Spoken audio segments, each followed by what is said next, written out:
Good morning. Welcome to Sweetwater again. We have just a stellar day today.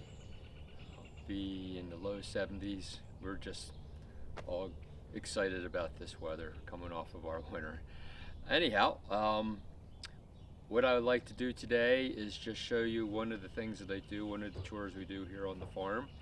I'm going to bring the horses out, clean them up, get them harnessed, and then we're going to attach them to a forecart, and I'll show you what that is. And behind the forecart we're going to have a harrow, and it's like a big heavy duty chain link fence, about 5 foot wide by 5 foot long, and it's heavy and it goes through the fields, and I hit all the manure piles as much as I can, and I break everything up.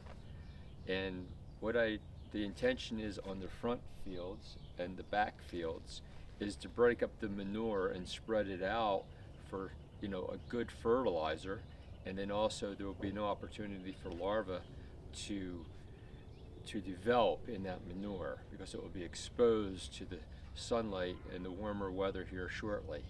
And then on the sacrifice field, which I'm standing at right now, and the sacrifice field is the area where the horses are in all winter. So they can come out here into this field, which is attached to the barn. So they can go in, the doors are open, they can go in the barn anytime they want and come out. So they feed in there, there's water behind the camera, so they have access to their feed and their water. And this area we call a sacrifice field, which really gets beat up through the winter time because you don't want your horses or your livestock. Well, if you have a half a dozen ewes, that's one thing. But if you have 1,700-pound horses with feet like this, that's another thing. You don't want them out wandering in your pastures through the winter with the thaw and the freeze and the muck and the mud and destroy your fields. So you need to let your fields rest in the winter. I have 3 separate fields in the back, and I have 1 separate field in the front. And I rotate these fields with the livestock, put the horses in, and then get them off, and then put the sheep in, and then they just keep following each other through the season if we have adequate waterfall and we have adequate growth. It all adds up. Like last year we had a really bad drought in the year 24, and I was feeding hay in October because our grasses were gone. They were spent because our precipitation was so low. I'm anticipating hopefully a better season this year. I have less sheep, so I have what we call less stock and density on the fields. And here in our area, or on the East Coast, or particularly in this area of Pennsylvania where we live, we can stock 1,000 pounds per acre. Okay? So that would be your multiplication for how many animals you can have. But just understand, you need to keep them animals moving. When the grasses get down to about 3 inches, if you're desperate, generally a lot of us keep them on, but it's not good for the grasses. You need to get them off when the grasses get down to 3 inches. Get them off. The parasites are on the fields. You keep them off long enough so the parasite doesn't have enough cycle to get a host and to reproduce. So the parasites are there in the fields where there's no animals and there's no host for them, so they will die. If you keep a host on these fields constantly, that's when you get a really, really bad parasite issue. The other thing is that I do here that we've been very successful with, there will be more helicopters, there's 1 helicopter coming through. We get nice weather like this, well, not necessarily for the helicopter, we get nice weather like this, we see a lot of small planes flying around. I'll let this go by.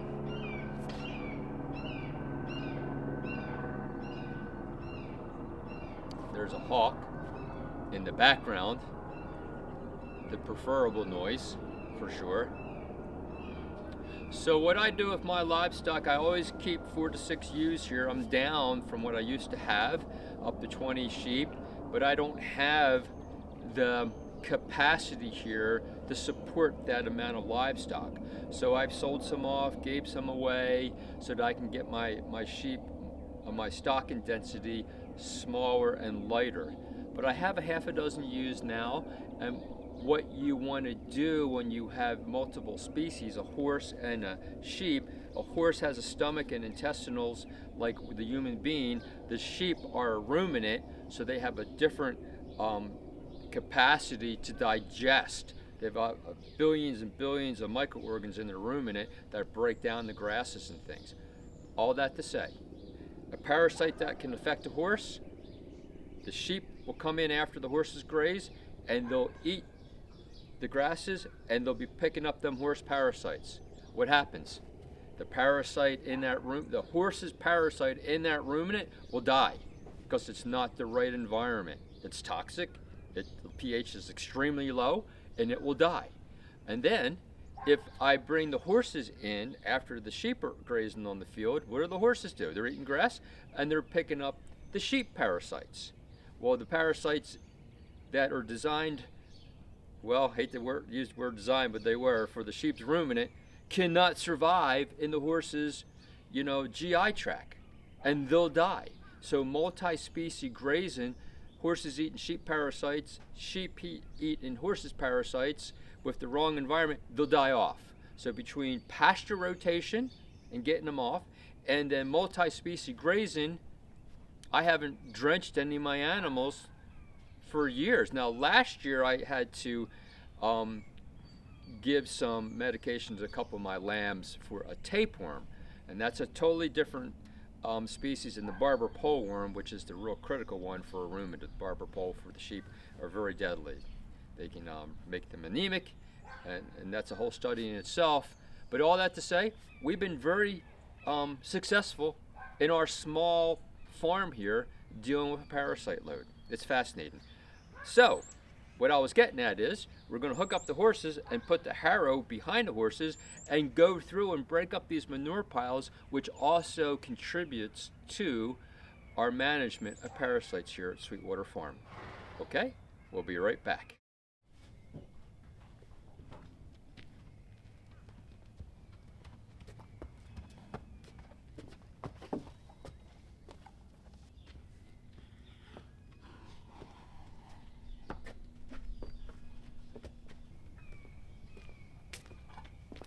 So I'm going to get the curry comb now and the brush and get these boys cleaned off.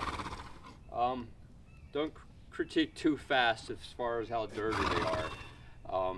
They are in the sacrifice field. When it rains, they're in the stalls at night. It was a nice night last night, so they were out and they're lying up on the high side of the field. They're not in the water or mud, but they're in the moist dirt. They are a horse. They're going to get dirty.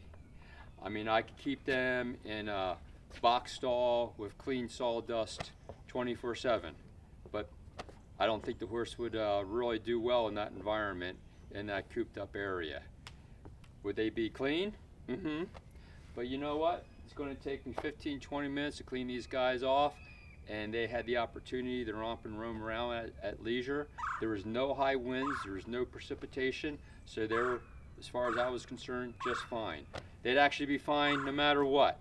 10-degree weather, 38 degrees and rain, they would be fine. When it is that kind of weather though, I'd put them in at night.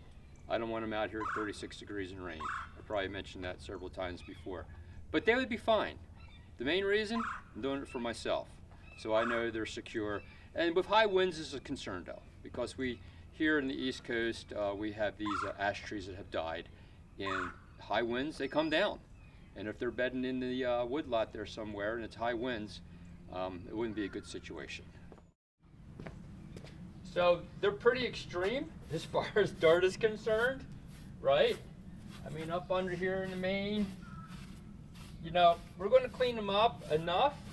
I'm not going to clean them up like I'm taking them to a show or like they're going to be in the middle of public pulling wagon rides and things like that.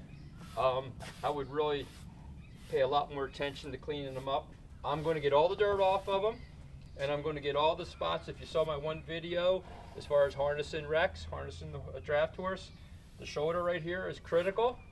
Okay, the saddle's going to lay up in here, so that's critical. The spider's going to lay over here, so that's critical. And then the britches are going to be in this area. So you don't want any dirt in their hair where there's going to be a piece of leather rubbing against it. We went through all that with another video the other week. So I won't bore you and film this whole thing, but I'll just keep this on for a little bit here. Their feet are muddy. I'm going to clean them all up and pick out their feet. And one thing, you never kneel down. Okay, I try to make it a habit, never kneeling down next to my horse. Always be ready to get away from them. I mean, a neighbor could be running the lawnmower over there and it could backfire. Would it bother them? It might, probably not, but it might.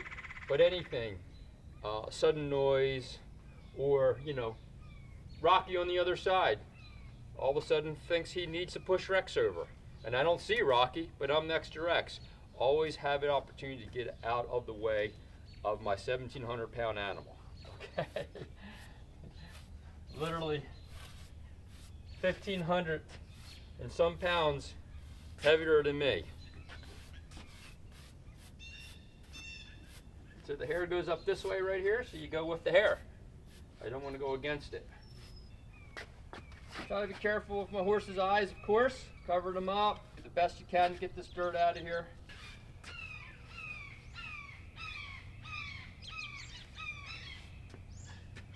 Right behind us we got a family of hawks. They've been hanging out here for several years. If by the time I turn the camera, I'd lose them, or I'd show them to you. And like I said, that's the preferable noise around here.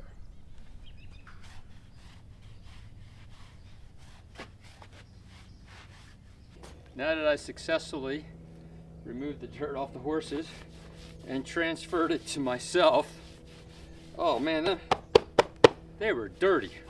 Yeah, that gets old. Like I said before though, harnessing horses, I mean basically, a lot of work is just getting them cleaned up.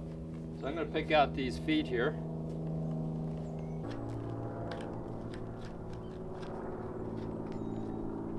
These horses, when I got them 8 years ago, you couldn't pick up their feet. I had some friends come over and give me a hand to get these guys to teach them how to lift their feet up like this. And this foot right here, out of all 8, this hoof right here, this guy never wanted to surrender me this foot, this hoof. Even to a point, he'd get downright defiant. It took some time. I had a good farrier friend around the corner. He said, "What's going on, Barry?" I said, "I just can't pick up these feet." We had other guys helping me. No success. He came over and went like this. This is what he did. And the horse, whoa, and he picked up his foot just like that. And I, whoa, Rex. And I said, "Man, what did you do?" He said, "Nothing. Just picked up his foot." Yeah, he knew, the horse knew he couldn't get away with it with him. And then after that, he was good. Oh, a little stubborn, but pretty much good. All right, one more on this guy. Easy. And this guy, Rocky, he's really good. Hey, Rex, step. Step, everybody. Step. Hey, Rocky. Step off. Step off. There we go. Get him in view a little bit for you. You guys behave yourselves. He's already in position for me. Look at that. All right, buddy. Bombs away. Be careful. I'm going to get in right here beside the frog. Fascinating thing about a horse's foot, if you could see this. So here's the wall of the hoof. Then right in here is what we call a frog. And that's actually a pump for blood. When their foot hits the ground, this compresses and pumps blood up through their legs. Beautiful design. So they got 5 pumps, one on each foot and one inside here.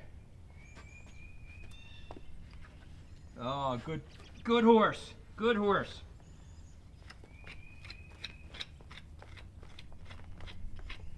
people would say, man, Barry, you'd already be done dragging the fields if you had a tractor. And, you know, there's a lot of truth to that. You can't beat the efficiency of a tractor. But, oh, good boy. I just enjoy working with the horse.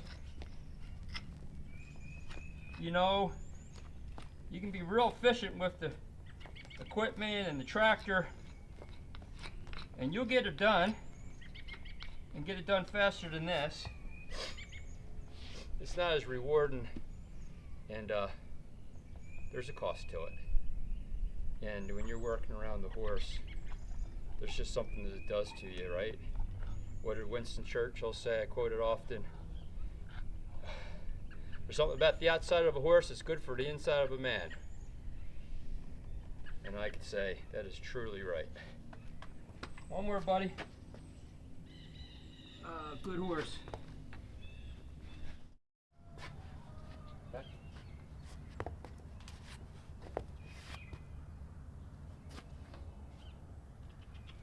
Step.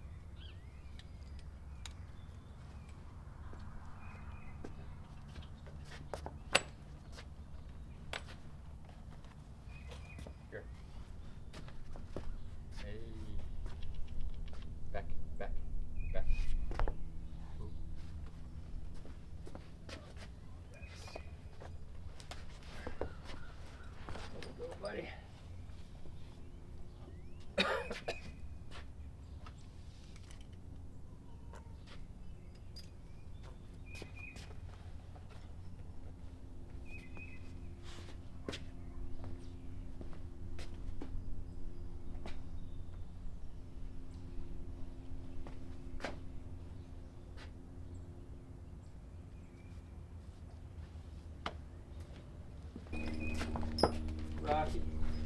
Rocky step.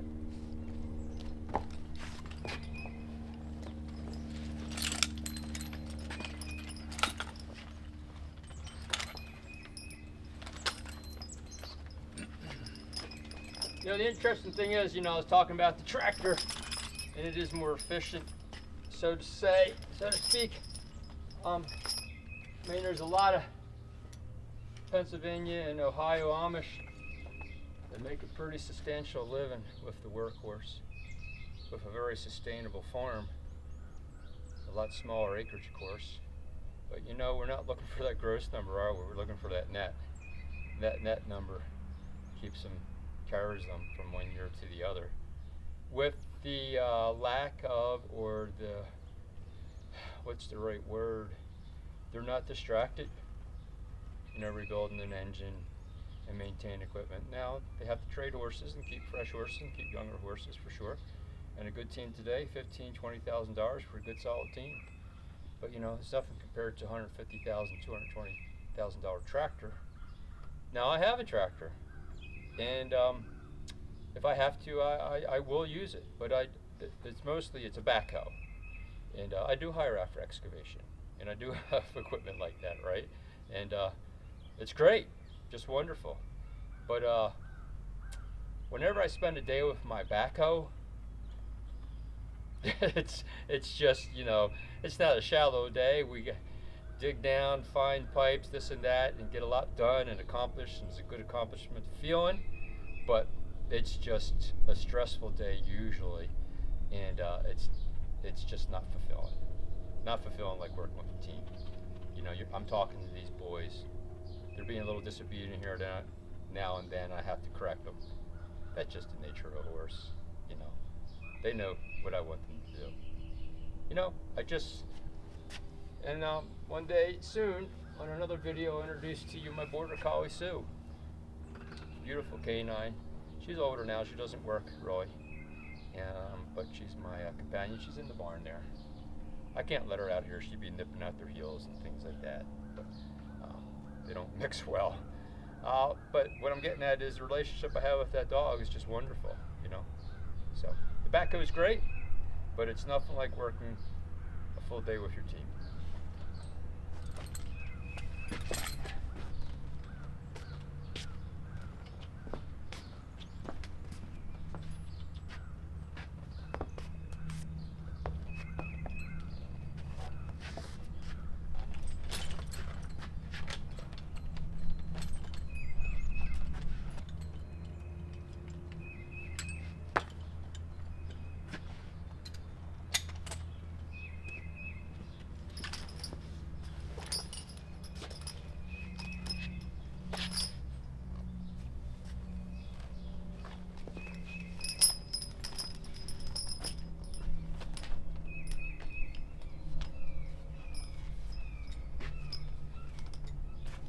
It might seem like a tangled mess and like how you ever going to straighten it out, but it lays out and comes together nicely. Like anything else, the more you do it, the easier it becomes. And what do they say about a horse? The more you work them, the better they are. The better they are, the more you work them. And boy, that's a fact. That's for sure. That is a fact. They're not worked for a couple weeks or so in the winter, and you get them out like a bunch of little toddlers. Yeah. A little dirty here, Rocky. Never get all that dirt off. Not today, anyhow. All right, here's the end of it. Okay, I'm gonna get bridles out of the barn, get their bits in their mouth and bridles put on, their head stalls put on, and then I'm going to hook up to the forecart and we'll show you what that's all about. Step off.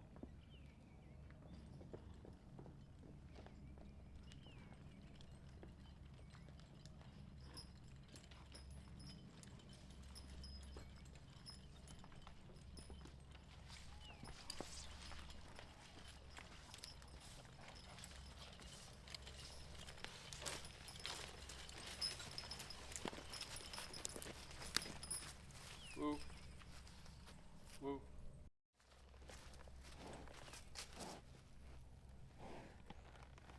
Okay, boy. Call. Call. Oh. Oh. Step up. So now I'm going to go over the tongue. Step up, boys. I'm going to bring them back around. Boys, step. Step. Step, G.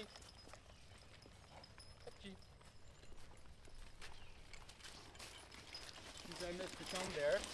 Step, G. I'll get Rocky up closer here to the double tree. Rocky, over. Step over. Whoop. Boys, back. Back, back. Whoop. Back. Okay, there we go. That's fair. The camera's kind of in the way. I couldn't make my turn the way I normally would want to.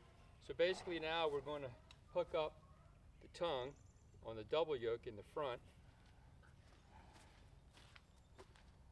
or the neck yoke, neck yoke in the front here. I'll tie Rocky off.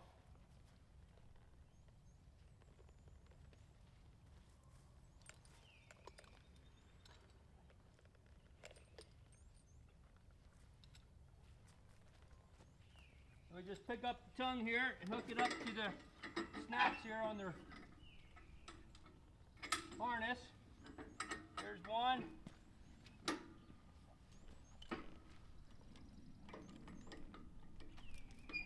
Oh. Okay, that's the neck yoke. That connects the front of their harness to the pole. And now the traces. These are the traces. They need to be flat against the body of the horse, and they get hooked up to this mechanism which is called a double tray. There's one hook.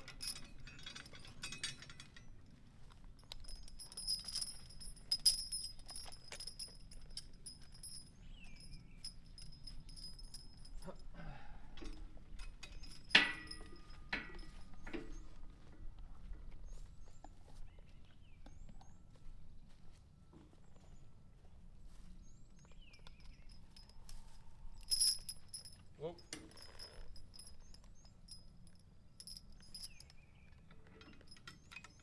Rocky's tied to the pole there, so they wouldn't be able to run me over with this.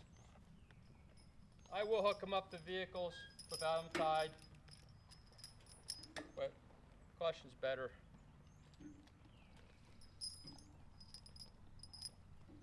Hook this up to the double tree, and we're set. So what we have in the back here is a harrow, and the big tire is on there. if you can see it. I will give you some components here of everything. Okay. So let's get over here and just give you a little better view of the boys. And so right there is the neck yoke hooked up to their collars with the snaps, and that is the pole goes between the horses. And then what we have here is a double tree which hooks them all up. Rex is connected to this single tree, Rocky's the other single tree, which makes up a double tree. And then this is a forecart that I'll sit on, and then here's the chain harrow with the big old tractor tire on it. It's a big chain link fence, and as it goes forward it will break up the manure.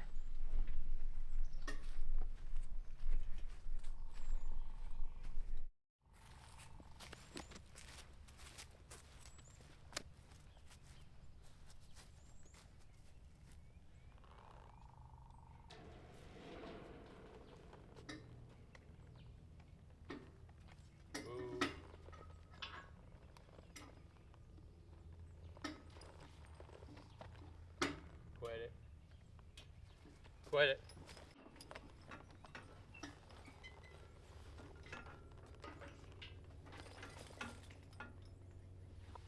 It definitely takes a lot to get things situated and started.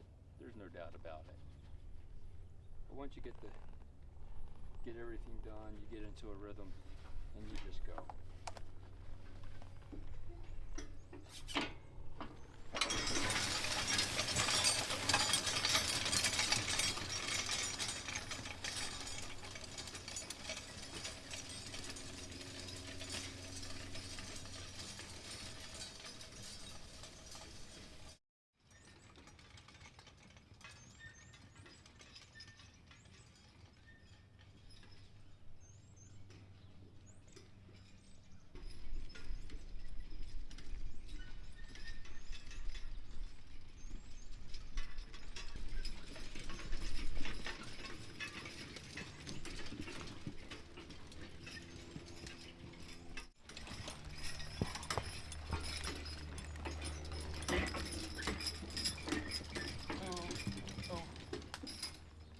It's still a little wet to be running the harrow. It's dry up on the top here, but just, 50 feet that way, it's pretty wet. So we'll just do a little here. Then I'm going to go out to the fields out there and drag out there. Boys?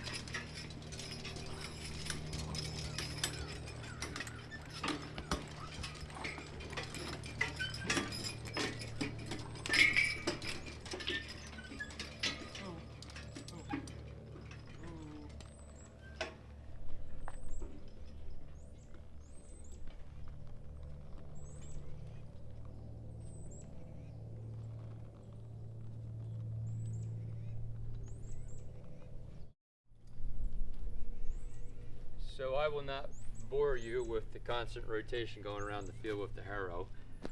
It's a little tight to be working the harrow in this small space. It's always a challenge right here with that, keeping Rex stepped up with Rocky, and then when I do make a right turn called a G to keep the tongue off of Rex's back leg. So there's a lot of challenges in a tight spot.